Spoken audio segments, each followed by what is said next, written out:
des projets inutiles imposés. En fait. Donc, notamment l'opération d'intérêt national de la Plaine du Var, avec tout ce qui se cache sous cette opération d'intérêt national, c'est-à-dire les projets qui sont sortis, ceux qui vont sortir, les modifications des plans locaux d'urbanisme comme là. Ça a été mis donc en coefficient d'occupation des sols 1,5, ça a été modifié, mais on ne sait pas ce qu'il va y avoir dessus. Alors, quand on a trouvé ce terrain, en fait, donc, comme c'est un terrain... il appartient au conseil régional, c'est ça? Voilà, et alors, établissement public foncier régional, ce qu'on appelle le foncier PACA. Dans la feuille cadastrale, c'est ce qui est inscrit, donc il y a 5 parcelles en tout ici.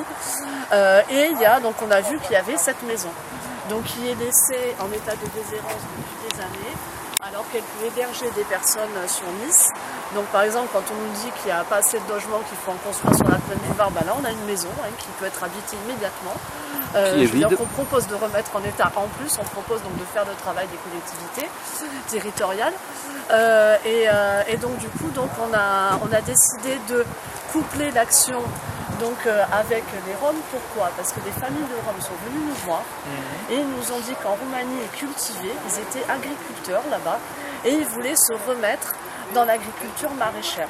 Ils veulent sortir justement, je veux dire, de cette image de mendicité et faire de l'agriculture et justement, je veux dire, pouvoir réellement vivre de ça et s'insérer dans la société. Donc ce sont les Roms qui étaient installés sur la Plaine du Var, c'est ça?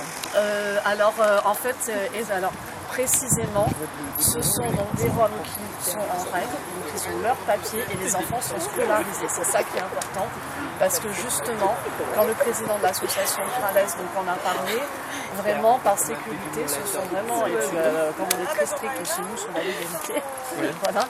Du coup, voilà, c'était vraiment, c'est vraiment dans cet esprit-là que ça a été fait.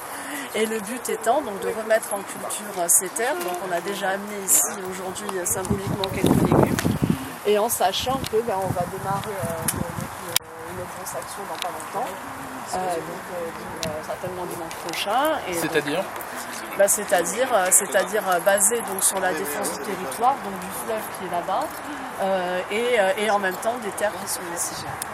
Elle consiste en quoi cette action? Alors en fait ça va être une réunion de terrain, avant tout vraiment une réunion de terrain, donc avec en étant sûr donc qu'il y a eu déjà on est très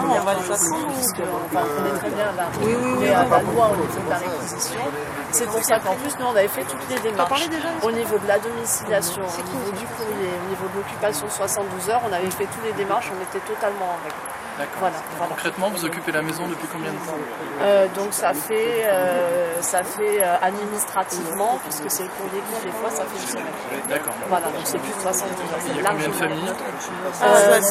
Alors ça, c'est plutôt donc Zora qui va pouvoir prendre le relais pour expliquer au niveau des Roms. Combien de familles nous demandent, on peut faire l'historique en même temps chez nous. Nous, en fait, les Roms, ils sont pris en charge par le DAL et RESF, Amnesty International et la Ligue des droits de l'homme depuis le 11 novembre exactement. C'est à la demande et l'association Pralès, bien sûr, dont le représentant est Viorel Costache. Et donc c'est le représentant de l'ensemble des Roms des Alpes-Maritimes. Et donc ils ont été pris en charge d'abord par à la suite de la montée des eaux du Var et l'inondation de leur campement. Donc à partir de là, on a commencé des tractations avec la préfecture, des tractations qui en définitive n'ont pas abouti à grand chose. L'ensemble des familles prises en charge. Qu'est-ce que vous demandiez? On demandait, on demandait quand même à ce que des camps en dur soient installés pour mettre à l'abri l'ensemble des familles du froid et des averses qui ont été vraiment importantes cet hiver. Donc on n'a rien eu à part de l'hébergement d'urgence d'appoint, donc l'hôtel, parfois et à une ou deux reprises le gymnase, mais sinon ces personnes ont vécu dehors tout l'hiver. Et là, elles sont encore dehors, puisqu'on sait les Roms des berges du Var ont été expulsés des berges du Var par le conseil régional. Et conseil général. Parce que le Var appartient au conseil général. Vous avez combien de familles sans proposition de relogement. Là, dans cette famille, il est prévu de mettre, en termes de famille, en fait, on peut, j'arrive pas à le dire moi personnellement, mais en fait, il va y avoir une bonne quarantaine, entre 40 et 60 personnes, tout dépend des superficies, en fait, que l'on va pouvoir remettre en état. Donc entre 40 et 60. Oui, une trentaine de personnes. D'accord, depuis une semaine, hein? Voilà, depuis lundi dernier, exactement. Voilà, on est dedans depuis lundi dernier.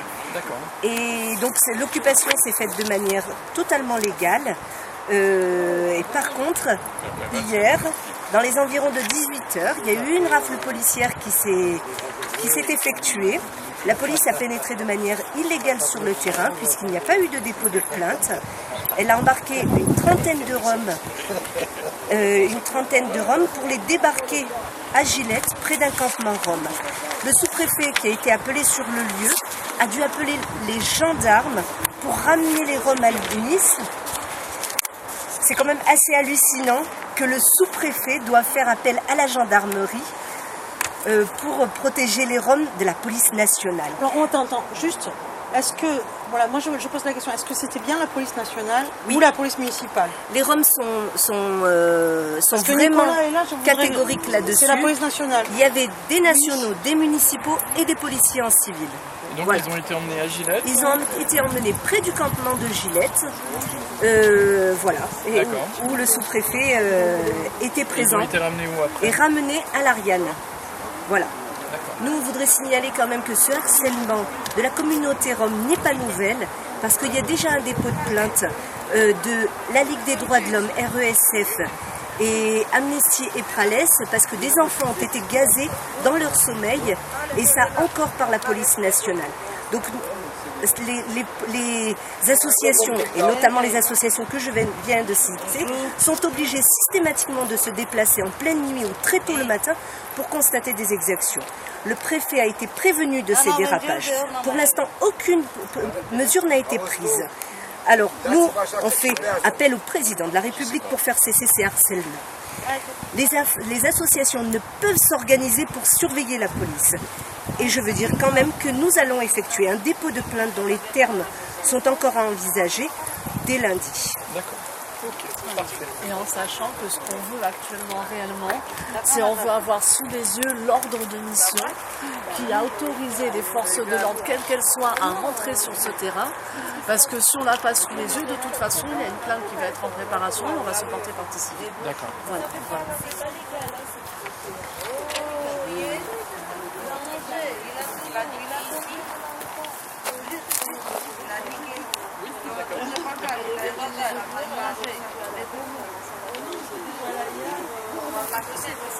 Voilà le terrain, notre zone à défendre, zone d'autogestion définitive, ZAD partout.